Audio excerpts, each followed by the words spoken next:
everyone! So today I'm going to be talking about why I wrote a trans character in the book Shifting Tides. Let's get started.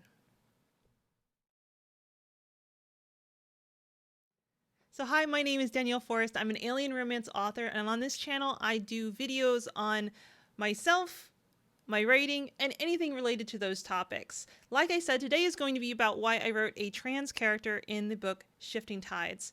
So, as a little bit of background, Shifting Tides is a book pretty late into my A Shift in Space series. In this series, it mainly revolves around a group of friends who have essentially identical ships and they travel the universe in their own particular ways. One character is a cargo ship captain, one character is a space pirate, and one character is kind of a ship developer, so she designs like the hardware and stuff like that, and she's the one that actually built the ships. Meanwhile, you have Jessie. Jessie is the younger sister of the main character from book 2, who is the space pirate. And Shifting Tides is all about her kind of coming of age tale, where she has decided to leave the nest and figure out her place in the universe. And at least a portion of this story has to do with her journey as a trans person, even though her transition happened very early. She transitioned at a very young age, and then everyone just kind of accepted it. It was basically just one day she's like, I'm a girl, and everyone's like, okay, cool beans. And that's basically where things went from there. But that isn't to say that being trans doesn't influence her life. So this is not my first trans character. My first trans character was actually a character from the Darkest Day series called Luke, aka Lucky Hall. So this character was actually someone who originally was not trans. Originally the character was a cis man who never felt right. And so I ended up changing the character. After deciding I wanted to include an LGBT character in the story, I ended up changing the character to be trans and realizing they were kind of supposed to be trans all along. Like, I wrote the character basically as a trans woman and didn't even realize it. But also, trans issues didn't really get into that story. That story was about a lot of things. There was a lot of social commentary in those books, but trans issues weren't one of them. And so this book, Shifting Tides, gave me an opportunity to do so, and to do so in a compassionate way, which was something that was really important to me. I think it's really important that regardless of whether something is your own personal identity, you should absolutely be approaching it with compassion and showing them in a light that, especially with things like trans people, shows them as real people, not stereotypes, not fear-mongering, but real people with real problems and real emotions. And that was what I was intending to do with this story. Now, that being said, my first plan for this story was not good. So I intended to touch on some transgender issues, but I kind of had the male main character being the person bringing those things up and questioning her identity and things like that. And it was really cringe and it was really bad. And it never got past the initial planning bullet points.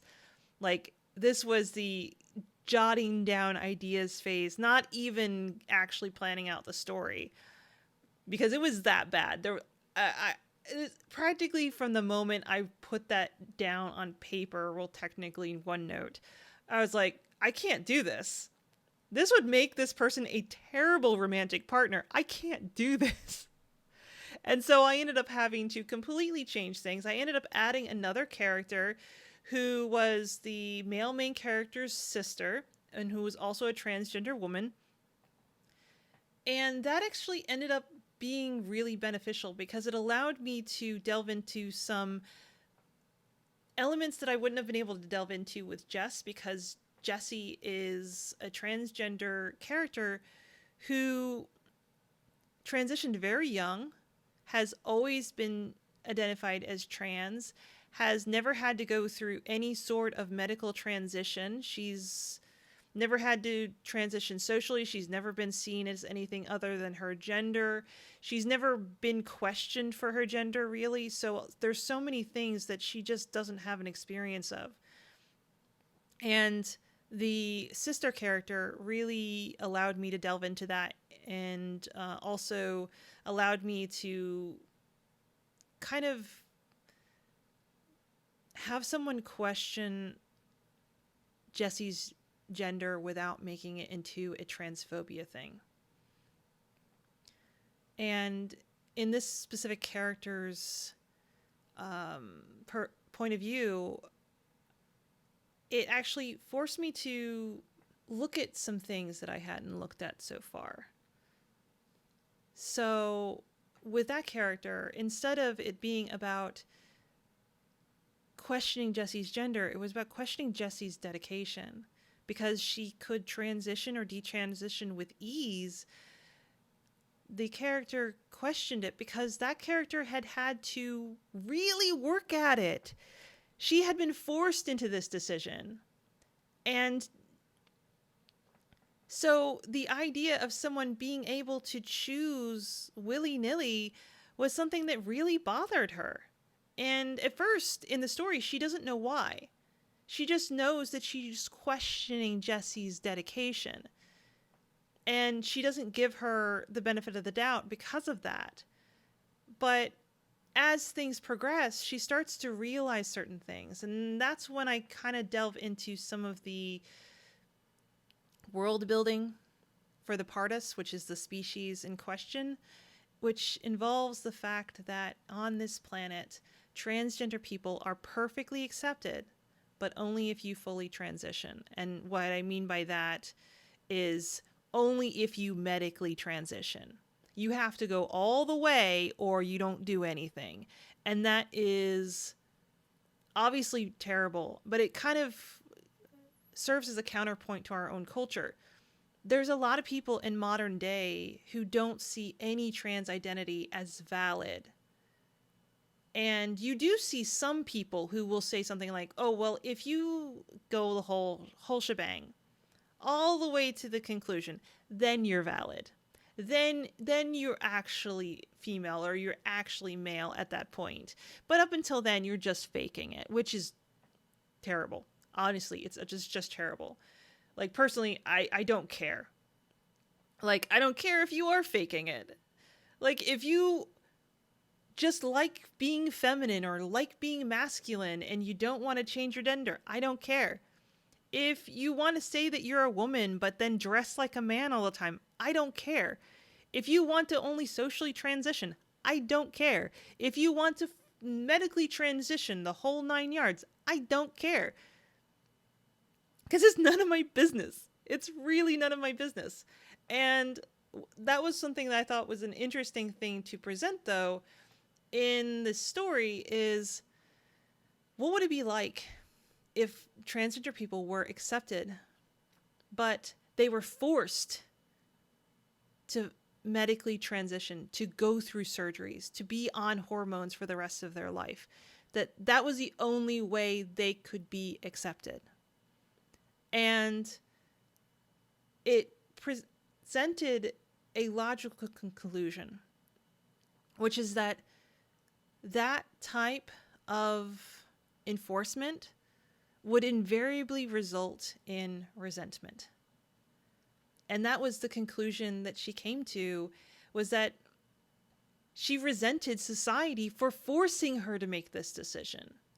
And that was the reason that she was projecting these feelings onto Jessie, who could do whatever she wanted to. She could choose to transition or detransition whenever she chose to, whenever she wanted to. But this woman couldn't because of her society, because of the way things are. She had no choice. Her choice was live as someone that she wasn't or go through surgery. And that's just as bad. When you really think about it, forcing someone to go through all of this when they're not ready, when they don't want it, is just as bad as telling them their gender isn't valid. And I thought it was an interesting thought experiment to go about for this character. And it created an interesting sub-arc, a sub-character arc, where you have the main character arc for the main character, and then you have a side character who has a full character development arc, which I don't usually do that. But in this story, I needed it. I really wanted that character to have a full character arc because I felt like she needed that redemption. She needed to understand herself. And I felt like the book wouldn't be complete if I didn't do that.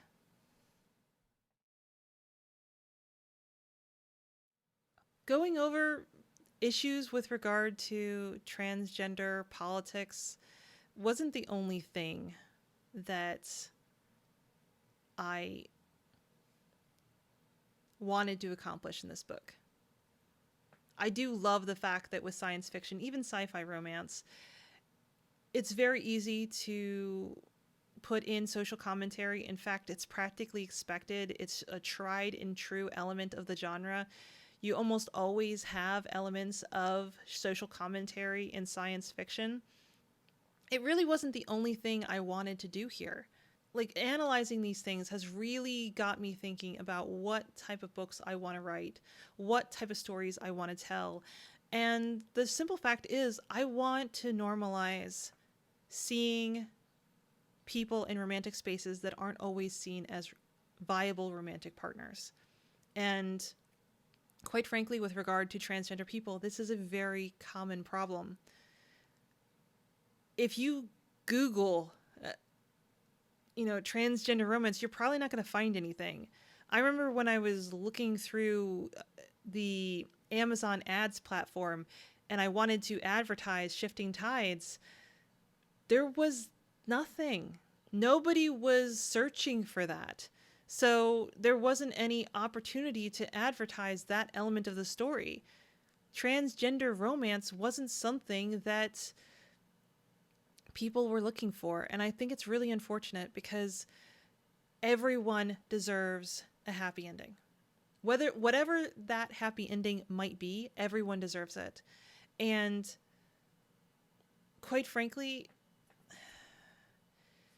the statistics with regard to the outcomes for transgender people in romantic spaces is not good. It's something that needs to change. And that's one of the things that I hope to accomplish with this book, is to help move towards a society where transgender people are seen as valid in romantic spaces. They're seen, they're accepted, and maybe we start actually wanting to read transgender romance. And I know we're probably a really long way away from that, but I think it's a really important thing. And it's part of the thing that's kind of driving my brand moving forward when it comes to my writing. I've been trying to think about this a lot, and quite frankly, what I had just said a few minutes ago, that everyone deserves a happy ending, that's kind of a motto I'm moving towards with my romance. Everyone deserves a happy ending. And I want to write books where people who don't always get happy endings in real life, well, they get them here. They get them in my books, between the pages. That's what I want to do. I want to give people who don't ordinarily get those happy endings, they get them here. I want to be that safe space for your happy endings.